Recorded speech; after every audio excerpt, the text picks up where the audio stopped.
বস্তিতে থাকা এই গরিব ছেলেটার একটা খেলনার মধ্যে একদিন এক এলিয়েনের আত্মা ঢুকে যায়, আর এরপর থেকেই তার জীবনে ঘটতে থাকে নানান সব অদ্ভুত অঘটনা। দুষ্টু ছেলেদের শায়েস্তা করা, এমনকি স্কুলের টিচারের সাথে দুষ্টুমি, সবকিছুই সে ওই এলিয়েনটাকে দিয়ে করিয়ে নিতে থাকে। গল্পটা অনেক ইন্টারেস্টিং আর ফানি। তো হ্যালো বন্ধুরা, আমি তানিশা আছি তোমাদের সাথে, আর আজকের মুভি CJ7। গল্পের শুরুতে আমরা চায়নার একটা স্কুল দেখতে পাই। এই স্কুলের সব বড়লোকের ছেলেমেয়েরা পড়াশোনা করত, আর তখন আমরা হঠাৎ করে ডিকি নামের একটা ছেলেকে ময়লা জামা আর ছেঁড়া জুতো পরে স্কুলে ঢুকতে দেখি। আর তখনই সেখানে ডিকির ক্লাস টিচারও সেখানে চলে আসে, আর সেখানে এসে ডিকিকে বকাবকি করতে থাকে কেন সে ছেঁড়া জুতা আর ময়লা জামা কাপড় পরে এসেছে। ঠিক তখনই সেখানে একজন ম্যাডাম এসে ডিকিকে তার হাত থেকে বাঁচিয়ে নেয়। ম্যাম তখন তার পকেট থেকে একটা রুমাল বের করে ডিকিকে পরিষ্কার করতে করতে বলে, তোমার বাড়িতে কে কে আছে? ডিকি তখন বলে, বাড়িতে আমি আর আমার বাবা থাকি শুধু, মা অনেক আগেই মারা গেছেন। তখন ম্যাডাম তাকে বলে, আচ্ছা ঠিক আছে, তোমার বাবাকে বলো স্কুলে এসে আমার সাথে দেখা করতে।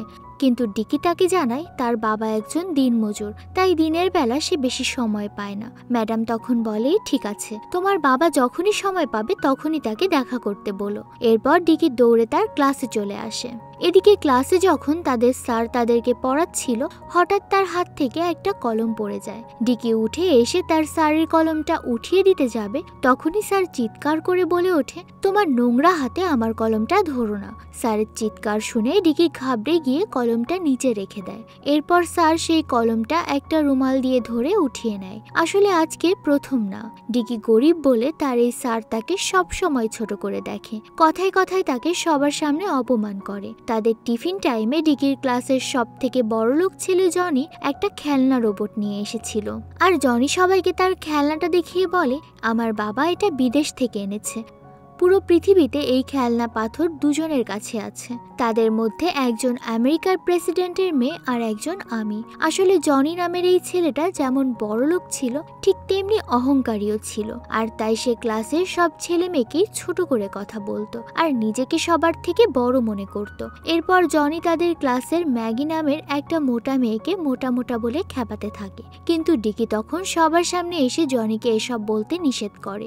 ম্যাগি ছিল খুবই নরম মনের, তাই সে কাঁদতে কাঁদতে সেখান থেকে চলে যায়। এরপর স্পোর্টস টাইমে যখন ক্লাসের সবাইকে টিচার খেলার জন্য রেডি করছিল, তখন মাঠের এক কোনায় ডিকি আর ম্যাগিকে চুপচাপ দাঁড়িয়ে থাকতে দেখা যায়, কারণ তাদের দুজনের কাছেই খেলার জন্য ভালো জুতা ছিল না। ম্যাগি আর ডিকি যখন পাশাপাশি দাঁড়িয়ে ছিল, তখন ম্যাগি ডিকির জুতার দিকে তাকিয়ে জিজ্ঞেস করে, তোমার জুতো তো ছিঁড়ে গেছে, তাহলে তুমি নতুন জুতা কিনছো না কেন?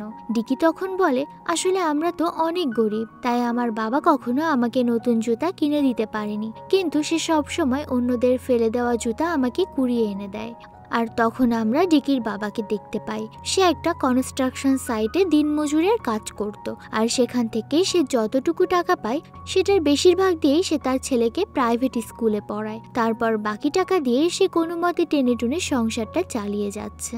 কিন্তু অনেক বয়স হয়ে যাওয়ার কারণে এখন তাই আর আগের মতো ভারী কাজগুলো করতে পারে না। তাই একদিন তার বস দেখে তাকে বলে, তোমার বয়স হয়েছে, তাই কনস্ট্রাকশনের কাজ তোমার আর করার দরকার নেই। কিন্তু এটা শুনে সে টেনশনে পড়ে যায়। সে কোনো মতে তার বসের হাত পা ধরে তাকে কাজ থেকে বের করতে নিষেধ করে। তার বস তখন তাকে বলে, তোমাকে অনেকবার বলেছি তোমার ছেলেকে একটা নর্মাল স্কুলে ভর্তি করে দাও, কিন্তু তুমি তো আমার কোনো কথাই শোনো না। তাই সে তখন বলে, আমি চাই না আমার ছেলেও আমার মতো একজন দিনমজুর হোক, তাই যত কষ্টই হোক না কেন আমি তার পড়াশোনা চালিয়ে যেতে চাই, আর শুধু আমার ছেলের জন্যই আমি এত পরিশ্রম করছি। এরপর সারাদিন পরিশ্রম করার পর সে যখন বাড়ি ফিরে আসে, সে তার সাথে করে একটা পুরাতন ফ্যান কিনে নিয়ে আসে, কারণ এখন ছিল গরমকাল, আর তাদের বাড়িতে কোনো ফ্যান না থাকায় ডিকি গরমে ঠিক মতো পড়াশোনা করতে পারতো না। ডিকি তার বাবার কাছে ওই ফ্যানটা দেখে অনেক বেশি খুশি হয়ে যায়।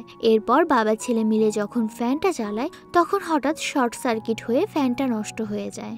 আর তাদের খুশিটাও এক মুহূর্তের মধ্যেই আবার গায়েব হয়ে যায়। প্রচণ্ড গরমের মধ্যে ডিকি কোনোভাবে একটা হাত পাখা দিয়ে বাতাস করতে করতে পড়াশোনা করতে থাকে, আর তার বাবা তার জন্য রাতের খাবার বানিয়ে আনে। তাদের পরিবেশ আর খাবারের অবস্থা দেখে খুব ভালোভাবেই বোঝা যায় আসলে ডিকিরা অনেক বেশি গরিব, কিন্তু তারপরেও তার বাবা অনেক কষ্ট করে ডিকিকে ওই প্রাইভেট স্কুলে পড়াচ্ছিল। রাতে খাওয়ার পর বাবা ছেলে মজা করতে করতে ঘুমিয়ে পড়ে। পরের দিন সকাল হলেই দেখা যায় তারা দুইজন রাস্তার পাশে বসে একটা টিভির দোকানের সামনে কার্টুন দেখছিল। আসলে তাদের বাড়িতে টিভি না থাকায় তারা মাঝে মাঝে এখানে এসে ফ্রিতে টিভি দেখে। কিন্তু টিভি দেখতে দেখতে একটু পরে তার পাশে তাকিয়ে খেয়াল করে ডিকি তার সাথে নেই। তাই সে ডিকিকে খুঁজতে খুঁজতে যখন পাশের শপিং মলে এসে ঢোকে, সেখানে সে দেখতে পায় ডিকি একটা খেলার দোকানে সেই রোবোটিক কুকুরের মতো খেলনাটা হাতে নিয়ে খেলছে। তার বাবা তার কাছে আসলে ডিকি ওই খেলনাটা কেনার জন্য বায়না করতে থাকে, কিন্তু তার বাবার কাছে এটা কেনার মতো কোনো টাকাই ছিল না। কিন্তু ডিকি তো নাছোড়বান্দা, সে যে কোনোভাবেই হোক খেলনাটা পেতে চাচ্ছিল। এদিকে অনেকবার নিষেধ করার পরেও যখন সে বারবার বায়না করছিল, তখন তার বাবা তাকে মাইর দেয়, আর মাইর খেয়ে ডিকি কাঁদতে কাঁদতে বাইরে চলে আসে। তার বাবাও তার পেছন পেছন বাইরে আসে। এদিকে বাইরে আসার পর ডিকির সাথে তার স্কুলের সেই ম্যাডাম মিস ইয়েনের সাথে দেখা হয়। মিস ইয়েন ডিকির সব কথা শুনে তাকে বলে বাবা মায়ের কথা শুনে চলতে হয়, তা না হলে বাবা মা অনেক বেশি কষ্ট পায়। এরপর ম্যাডামের কথা শুনে ডিকি শান্ত হয়ে তার বাবার সাথে বাড়ির দিকে রওনা দেয়। কিন্তু তারপরও সে এখনো মনে মনে তার বাবার ওপর অভিমান করেছিল। ওই দিন রাতে তাই সে একটা ডাস্টবিনে আসে, যেখানে মানুষ তাদের ব্যবহার করা জিনিসগুলো ফেলে দিত। আসলে সে এখানে এসেছে ডিকির জন্য একটা জুতা খুঁজতে। আর অনেকক্ষণ খোঁজাখুঁজি করার পর সে একই রকম দেখতে কিন্তু দুই সাইজের দুটো জুতো পায়। সেগুলো ডিকির জন্য নিয়ে যাবে ভাবতে ভাবতেই তার সামনে একটা টিভি দেখতে পায়। টিভিটা ছিল ভাঙাচোরা, কিন্তু তারপরেও টিভি স্ক্রিন অন অফ হচ্ছিল। তাই বুঝতে পারছিল না এটা কি তার চোখের ভুল নাকি সত্যি। এই ডাস্টবিনের ভেতরে ফেলে রাখা টিভিতে কোনো কারেন্টের কানেকশন নেই, তাহলে এটা একা একা অন হলো কিভাবে? আর একটু পর এই আশেপাশে ফেলে রাখা ইলেকট্রনিক জিনিসগুলো একা একা চালু হতে শুরু করে। আসলে এই ডাস্টবিনের ভেতরে একটা এলিয়েন স্পেসশিপ ছিল, আর সেখান থেকেই পাওয়ার সাপ্লাই হওয়ার কারণে আশেপাশের ইলেকট্রিক জিনিসগুলো চালু হয়ে যাচ্ছিল।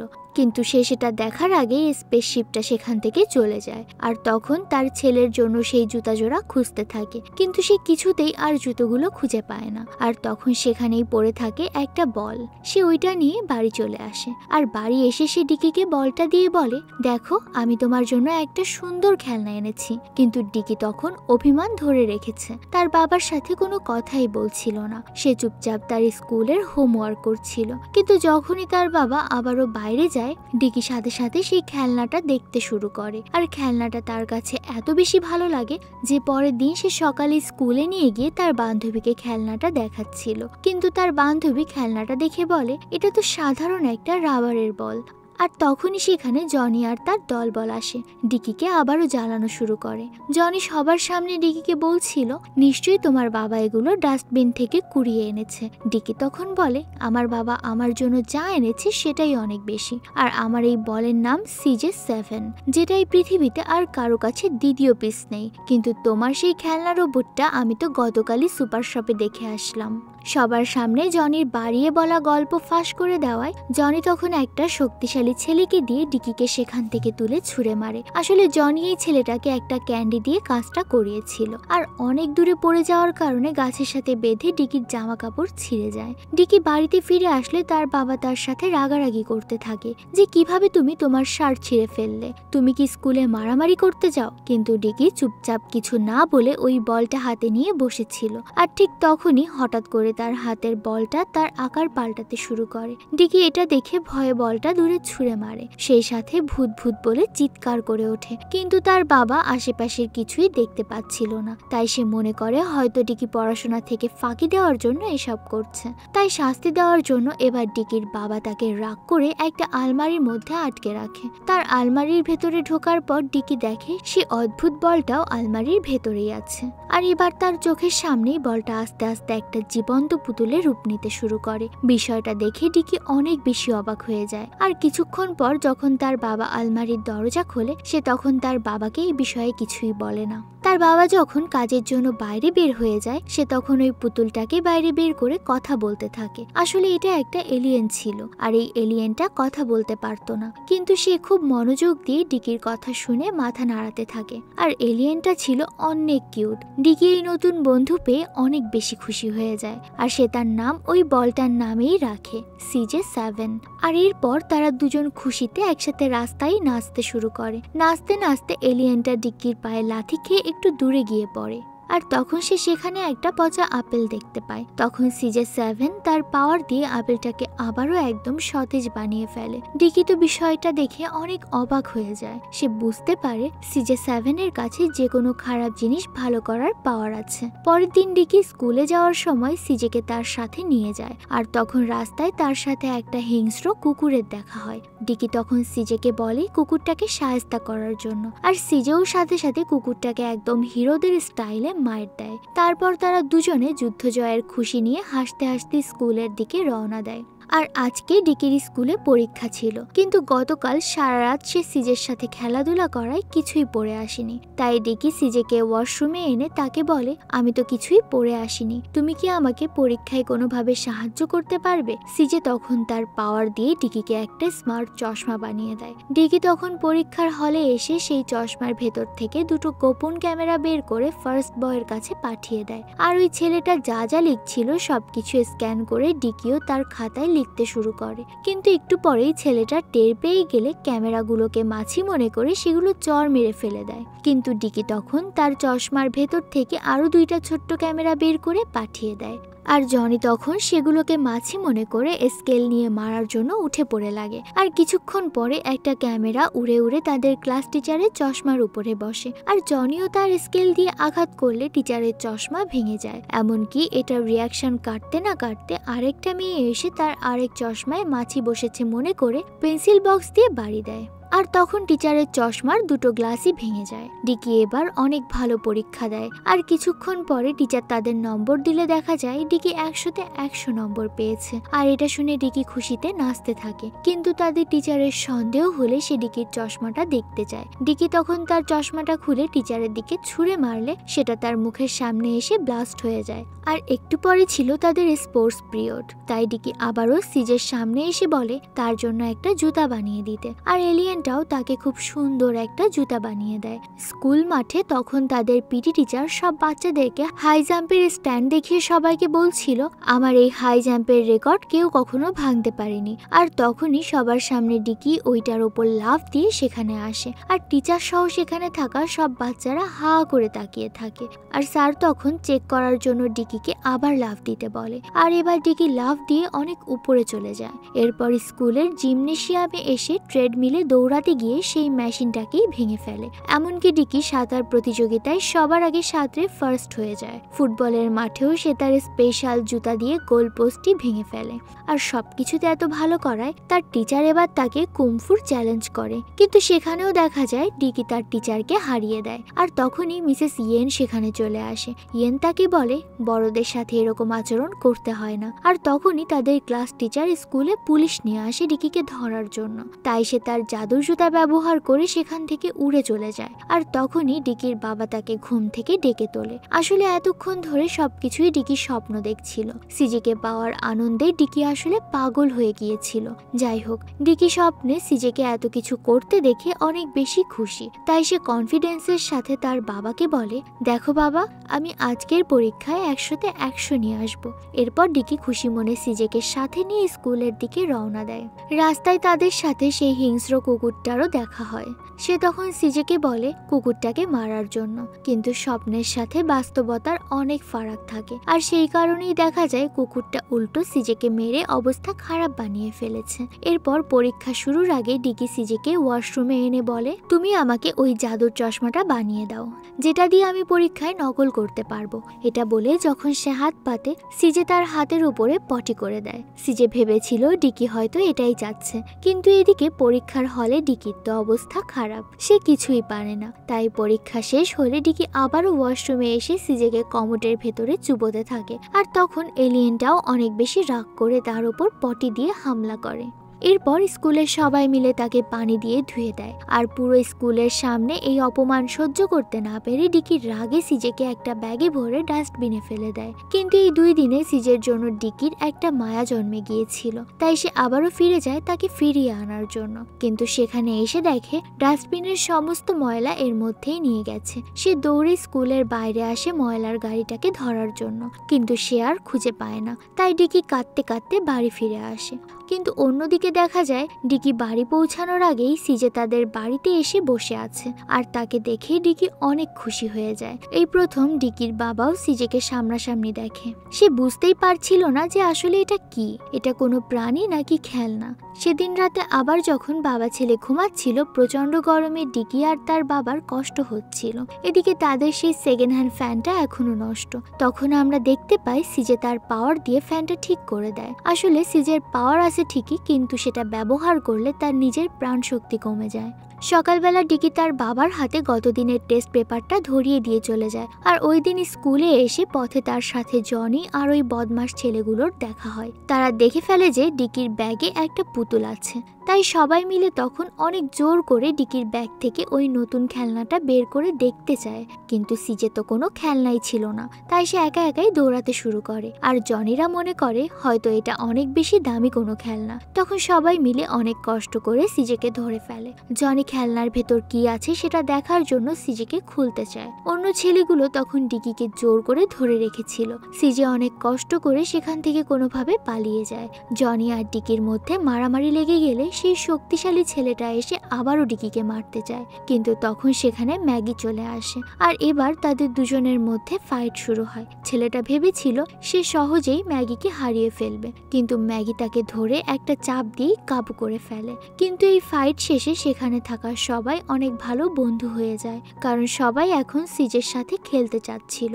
আর তাই ডিকির সাথে তাদের ভাব হয়ে যায়। অন্যদিকে ডিকির বাবা কাজে এসে সবাইকে বলতে থাকে, দেখো আমার ছেলে 100 নম্বর পেয়েছে। আর এটা বলতে বলতে সে তার বসকে ডিকির টেস্ট পেপারটা দেখায়। তখন তার বস বলে, তোমার ছেলে তোমার সাথে মিথ্যা কথা বলেছে। সে আসলে এই পেপারে 0 পেয়েছে, আর 0-র সামনে 10 বসিয়ে সেটাকে 100 বানিয়ে তোমাকে মিথ্যা বলেছে। আর এটা শুনে মিস্টার তাই অনেক বেশি কষ্ট পায়। এমনকি সে তার বসের সাথে ঝগড়া করে সেখান থেকে চলে আসে। বাড়ি এসে সে ডিকিকে জিজ্ঞেস করে, তুমি আমার সাথে মিথ্যা কেন বলেছিলে? ডিকি তখন বলে, বাবা আমি তোমাকে খুশি করতে চেয়েছিলাম। তখন তার বাবা বলে, আমি তোমার জন্য সারা দিন রাত কত কষ্ট করি, আর তুমি ঠিকমতো পড়াশোনা না করে আমাকে মিথ্যা বলে খুশি করতে চাচ্ছ? তুমি যতদিন না ভালো নম্বর পাবে ততদিন তোমার সব খেলাধুলা বন্ধ।